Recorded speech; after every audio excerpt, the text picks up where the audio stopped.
Yeah, and like I said, we can perceive a city like an empty form that can be filled with any content, and this idea was already announced in the video.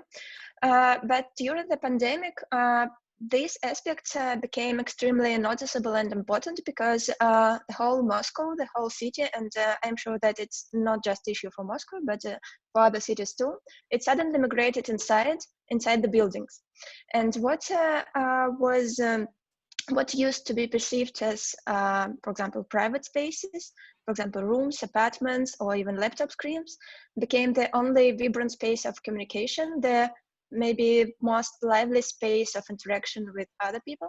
And what used to be considered as public spaces, for example, streets, parks, gardens, and so on, became extremely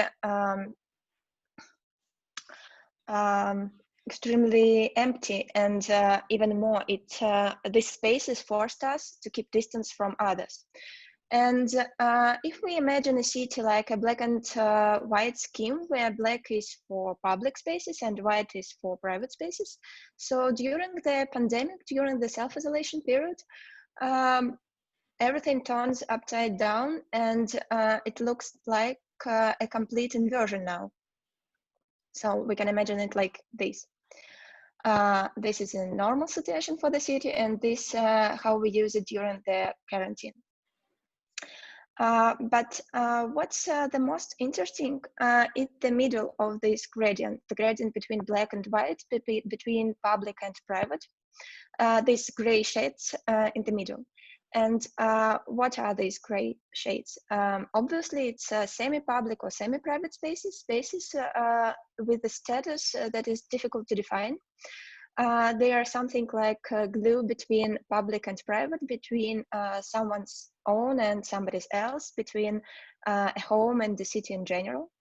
And where located these spaces in the city? If we talk about Moscow, but I'm sure that this idea works also for other post-socialist cities and maybe even more. These spaces of semi-public or semi-private is a yard. But in Moscow, a word yard is a very vague concept, because if we talk about different parts of the city, we can see that in central Moscow, for example, or on the outskirts, a yard means completely different spaces. For example, in historical part of the city in central Moscow, yard means not very big, maybe even small and enclosed space inside the city block. Its borders, its meaning and its owners are pretty clear. But if we talk about microraions, it's a huge residential district on the outskirts of Moscow. So there we can see that a yard is very large. We can say a yard about the whole space between buildings up to the outer roads that limit its huge landlord. So here on the picture you can see it. And this yard, this space inside the microraion, is very diverse, and there we can find some pieces of less or more enclosed spaces, and these pieces I will try to depict it there.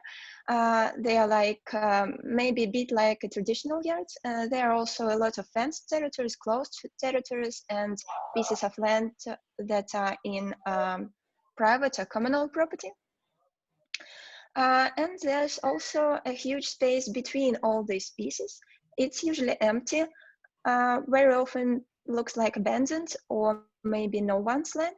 But to be honest, it's not no one's, it's owned by a government, it's a governmental property.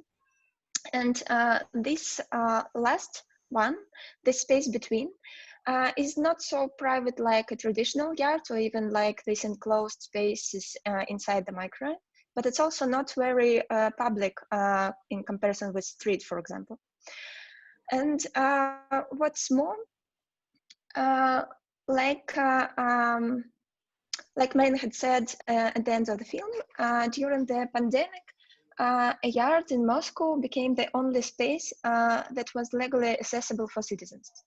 We were allowed to walk no further than 100 meters from our home, from the building one live in. And in that sense, a yard in both of the meanings was in fact the only territory that was accessible for citizens. And even if we have these restrictions and even when we were allowed to walk not further than 100 meters from our home, in fact, the whole territory of the yard was available for walking because it was not supervised and it was not restricted to be there. And in that sense, residents of microregions seems to be more fortunate because the territory available for them was much larger and more diverse. And if we think about this situation further, then we can maybe say that this space between all these scratched pieces of the microregion, the space between enclosed and fenced territories and between the roads that limited this land lot, we can maybe say that this fluid space is a really gray space, a really gray shades, and maybe it's the only thing that remains of the city because it's the only public space in sense of communal or collective and so on. And the potential of these gray spaces was clear even before the pandemic, because in Moscow, exactly these spaces are the spaces of everydayness, let us say, because we experience it every day on our way back home from metro station, or while walking in the morning, or jogging, or walking with the door, and so on. And the quality of these spaces, of the spaces in between, determines the quality of life in the city in general, and for majority of Muscovites, it's really true.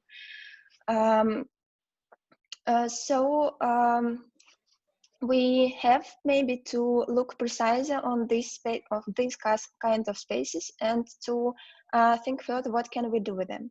And since 2016, we together with Meganom Architectural Practice and with Yuri Grigoryan tried to develop a strategy not only for rethinking or redesign of these spaces, but also for finding them in the scratched urban fabric. And we also came up with the idea, how can we name this kind of spaces? How can we call it? And we decided that a word Yard Street matched perfectly to the space, because in Russian it sounds like Dvor Ulitsa, and it's like a combination of two parts of yard and street, of Dvor and Ulitsa in Russian. Today, Dvor Ulitsa project is an educational and research initiative, and also a consultancy project.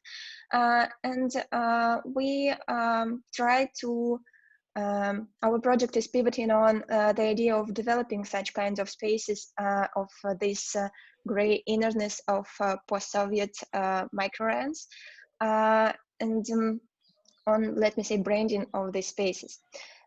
Because if we try to activate this gray innerness of microregions, this gray part of yards, maybe we can change the quality of life in the city completely. But the main trap with all these kind of spaces, with all these gray shades, is that it's very difficult to find them in the city and fix the borders. But nevertheless, exactly the tool of naming, legitimization, fixation of borders, and finding of such spaces is the only tool for developing them. And I believe that with the help of these tools and with the help of this idea, we can change the quality of life in all post-Soviet cities, not only during the pandemic or self-isolation, but also during the normal time and life. And maybe that's all that I wanted to say. So it's in. Thank you very much, Aliona. I would like to welcome back on stage Silvia and Ippolito from our previous discussion, just to discuss a little bit the material that you have presented. Once again, I would like to welcome Alexei Novikov and Marina Sotinova for presenting the video material, which was very interesting in my point of view. And of course, the presentation of Aliona, which she just presented. And I would like to start a little bit the discussion about the material. We have seen two different, let's say, ideas about how to read the city and the public space. So I would like to give the word to Ippolito to comment on the material we have seen. Thank you very much. It was, can you hear me? Yes. It was extremely interesting. The parallel between, let's say, between these two times and two different forms of oppression was extremely powerful. Also something that I somehow didn't really ever focus or realize in such a blatant way. There are a number of things which I would like to comment on. First, the idea basically that the different kind of collectivities that you have, or different kind of forms of collectiveness that you have actually staged, partially transgenerational, partially trans-public or trans-private in a way. Probably the tales at the beginning from the oldest inhabitants were something that struck me the most, in the sense of the idea to turn around the functional qualities of those flats from private spaces into public political assemblies in times, of course, of different political questions. But I do think that the same level of publicness was acquired in domestic spaces around the world during the pandemic. So it goes back to the point that Bogdan made before when we were talking about the impossibility to define architecture through scale, because the impact of spaces actually goes beyond their function or their scale. I also would like to connect to something that Yuri said before about the idea to work locally and to inhabit locally. I actually would like to finish with a question for you.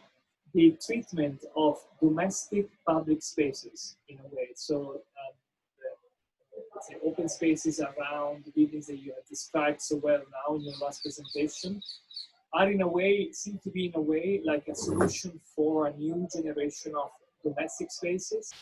They relate to communities, but they relate also in a different way to the idea of social aggregation. When social aggregation is under attack because of the uncertainties given to us by the pandemic or by the future, in a way, or by potential future pandemics. So my question to you is whether you are finding back in the attention to these models, maybe a way for the future city to develop. Whether the idea to scale back to local intervention, to local communities at the scale of the neighborhood is actually something that will gain new traction, not just in Moscow, but in general, facing the, let's say, uncertainties of the virological situation. Thank you very much. It was a really enjoyable movie, super beautiful interviews, and very nice presentations. So I don't know if Alexei and Marina could start by answering questions that Ippolito has raised. Microphone. I think, Alexei, your microphone is mute. It's on mute.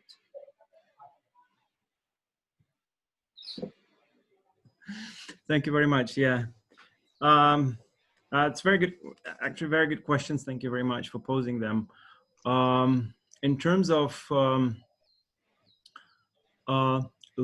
working near home, right? So not even from home, but near home, and in terms of using your local area for work, I think there's a great deal of concepts around that in the world, and one of them actually is has been expressed by the former Google CEO Eric Schmidt, who came up with the idea that while the office space or the space for work is going to be even bigger in the post-COVID time, but not because offices will grow in the central business districts, but because they actually spread closer to where people live, and central business district headquarters actually will dramatically reduce the space only for management and maybe for some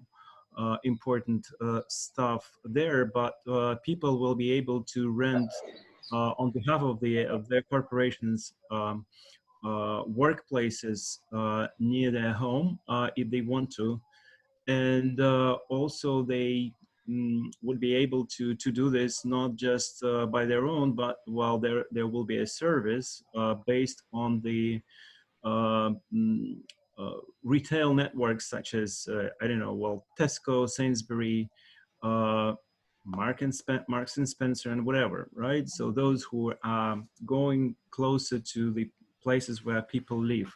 It's going to be a completely different setup for the local areas, and it's quite interesting to understand how actually the place of work would be different from the uh, workplace, right? So, well, like Marshall McLuhan, one of the most famous philosophers of the 20th century, pointed out that at the beginning of the 20th century, messenger actually has split from the message, right? So the message became independent from the messenger. So before you were using postal service, so well, someone would give you the message, and so this someone was a person, a physical person that could give you this message. And then after telephone and telegraph were invented, and now internet, so this is a completely separate system. The same will happen probably with a great deal of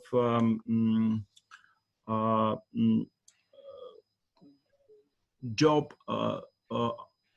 offers and job opportunities, because while people will be able, some of them, not all of them, but some of them will be able to work from not just from home. This is the tiny kind of layer of people, but traditional people who normally work in the factories or in some offices, well, people with traditional professions will be able to work from any place they want to, and approximately 16 or 20% of the total employment in the world is going to be footless, right? So footloose, I'm sorry.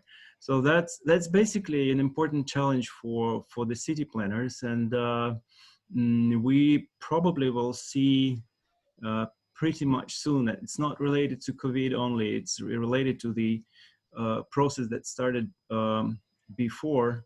We will see some local complexes, a kind of a mixed use, not only in terms of land use, but in terms of functions, mixed use areas that are comfortable and useful for both for work and for residents. And I guess, and I'm gonna end with this, it's gonna be completely different model of urban management, because while the value of land will change, the value of parcels of land will change. Well, we can go on and go on thinking about that, but I think it's really interesting time now to see how this process gets launched. I'll ask you something else. I think you pointed out something very relevant in your comments, especially the, let's say, the falling role of CBDs, because of course business districts were built also upon extremely direct and blatant financial speculative reasons, and it's not let's say it's not invisible the role that close towers have in many cities around the world, from London to Milan, basically buildings which are built not out of a financial of a market need, but rather from the need to actually freeze capital. And this somehow seems to imply a forced redistribution of resources and maybe a different way of planning, which is definitely apolar in the sense of redistributing work, as you mentioned. The Google CEO actually mentioned already a little bit of time ago, which opens a completely new perspective in terms of the way cities can be planned without polarizing its development, without creating areas of massive speculation, but rather redistributing resources across spaces which are partially already existing, reinventing typologies, working more on preservation. So hopefully this is really the beginning of a small political revolution in terms of planning. Not even small, maybe. Yeah, hopefully big. Thank you very much. So I would like to ask also Celia to give some comment on the work. Share some impressions. So no, thank you for the video and the comments and the research. So I was very impressed by the confusion I feel looking on the interviews, how history is mixing in times. So how this sense of home and confinement change in times. Because my confusion was, is this speaking, is he speaking about something now, related to now, or something in the past? And this question, I think, maybe it was in the interest of the author to take out with his feeling in the audience. This is a question. And also how it displays in the video, it was this multi-channel vision, like our experience was in these times. So, and also this fragmentation of the discourses, like if I notice that people are speaking without the audio, the microphone, no, they continuously speaking, and so I ask how the cut off, how they don't listen speech. What is that? What is the narrative behind what I can't hear? This is another question, and I noticed that yes, in these times, maybe all of us has this big relation to our houses, our not specifically our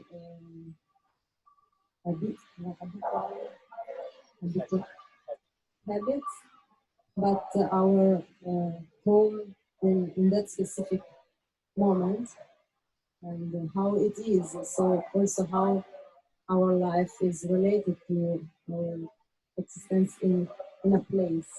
This is another aspect. So these are just suggestions about the first part.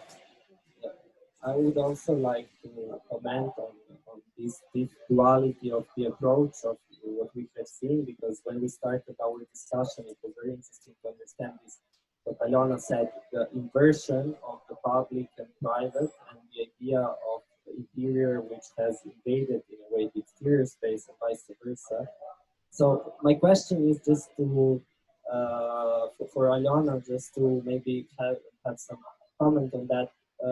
We have seen Moscow, which is very specific in terms of urban, let's say, fabric and political structure. But do you think that this research that you have been working on for years could be also applied to the Western cities, and this concept of the semi-private space could be somehow evolved also in the capitalistic world, which has a completely different, let's say, structure, both in terms, let's say, of the urban fabric and the politics?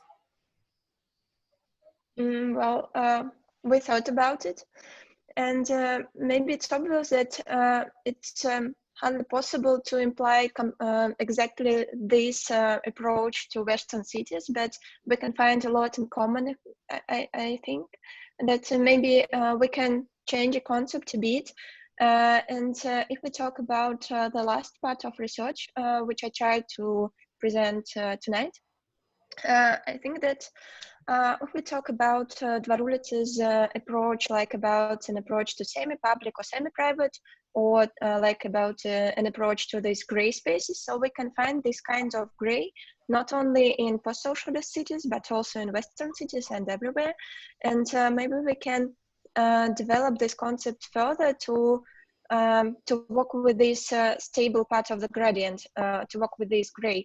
But I personally think that it's really very difficult to apply exactly the same approach to Western cities, because one of the main characteristics of our project is that it's very local, and that it depends very much on how people experience this space, on how people live exactly in this part of the city, but not in the others, and so on. It's very local, and maybe we can just look at other cities, just maybe so precise.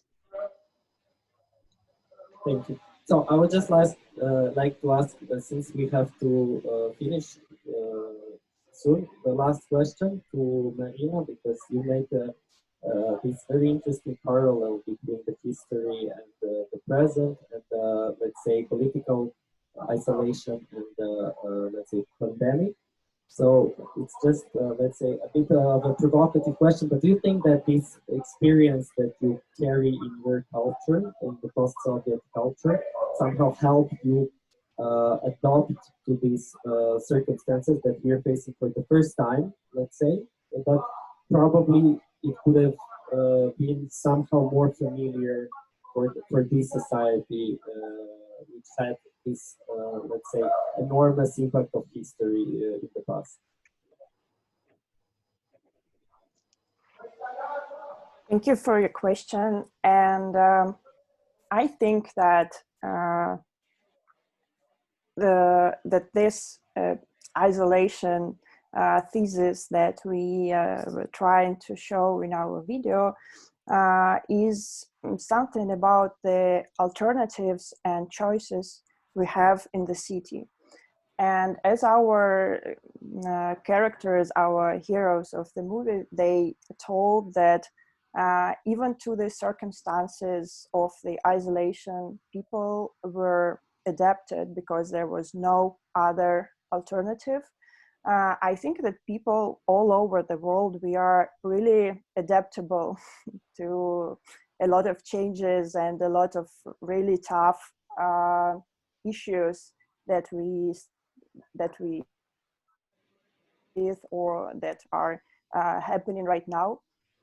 And in times of this uncertainty, I would say, in times of this uncertainty about public or private space that we started to discuss with, I would say that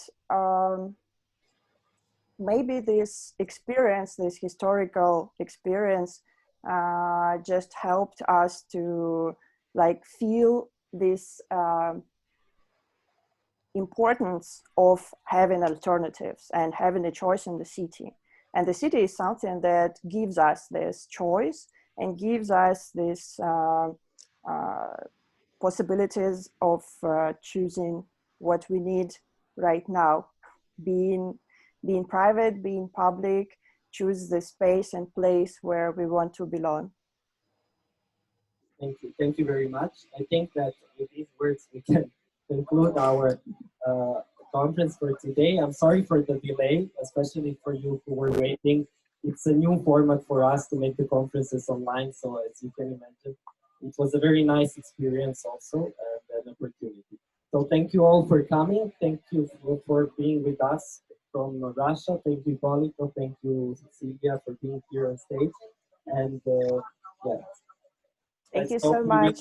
Let's hope we will meet in person soon. Yeah. Thank you so much for this organizing. Wait, I will just show you the audience.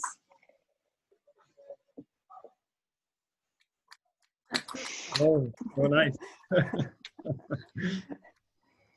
Bye. Thank you. Bye. Bye. Cheers. Bye-bye. Bye-bye. Thank you. Bye. Okay.